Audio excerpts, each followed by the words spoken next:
আসসালামু আলাইকুম। দেখতে পাচ্ছেন আমাদের মিনি হ্যান্ড আয়রন। তো আপনারা এটা কীভাবে অপারেট করবেন, পানি প্রবেশ করাবেন, সব দেখাবো আজকে। তো আয়রনটা এরকমভাবে থাকে, আপনারা বাম পাশে ঘুরিয়ে এটাকে অ্যাডজাস্ট করে নেবেন, ঠিক আছে। আর পানিটা ঢোকানোর জন্য আপনাকে এখানে দেখতে পাচ্ছেন রাবার কোটিং দেওয়া আছে। জাস্ট এটাকে আঙ্গুল দিয়ে খুলে এভাবে খুলে নেবেন। খুলে নেওয়ার পরে হ্যান্ড আয়রনের সাথে একটা এরকম ক্লিপ যাবে, এখান থেকে পানিটা জাস্ট হালকা করে এখানে দিয়ে দিবেন। দিয়ে দিলেই হবে। দিয়ে দেওয়ার পরে যে অ্যাডজাস্টমেন্ট লেয়ারটা আছে সেটাকে আবার পুনরায় আগের মতো করে এটা আপনি অ্যাডজাস্ট করে দিবেন। অ্যাডজাস্ট করে দিলেই জাস্ট এই বাটনটা প্রেস করলে দেখবেন পানিটা স্প্রে হবে। দেখতে পাচ্ছেন পানি স্প্রে হচ্ছে। তো পানি যেহেতু স্প্রে হচ্ছে, এখন আমরা এটা আপনাকে অপারেট করে দেখাবো। তো অপারেট করার জন্য আমি আমার এখান থেকে প্লাগ ইন করে নিচ্ছি।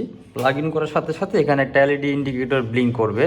তো অলরেডি এটা অন হয়ে গিয়েছে এবং হিটিং হচ্ছে। আমার কাছে একটা কাপড় আছে, আমি এটাকে হালকা একটু করে নিচ্ছি।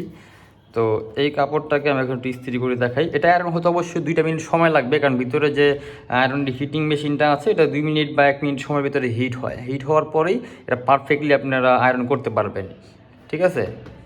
তো আমার এই কাপড়টাকে একটু স্প্রে করে নিচ্ছি। এখন এটাকে আমরা আয়রন করতেছি। হ্যাঁ, প্রেস করি।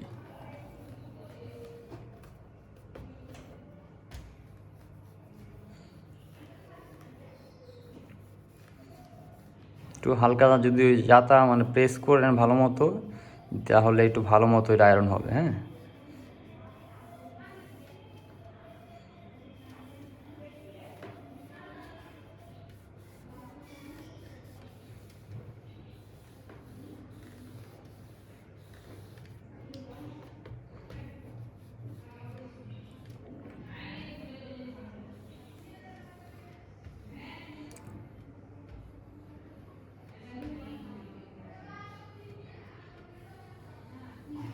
দেখতে পাচ্ছেন একদম পারফেক্টলি এটা প্রেস হয়ে গিয়েছে।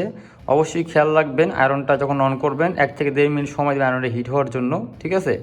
আর যেখানে আয়রন করবেন সেই জায়গায় অবশ্যই সারফেস মানে সমান জায়গায় একটা প্রেস করবেন, তাহলে আয়রনটা সুন্দর হবে, ঠিক আছে। তো ধন্যবাদ। এটা হচ্ছে বিস্তারিত। আরও কোনো ভিডিও প্রয়োজনে জানাবেন। ধন্যবাদ।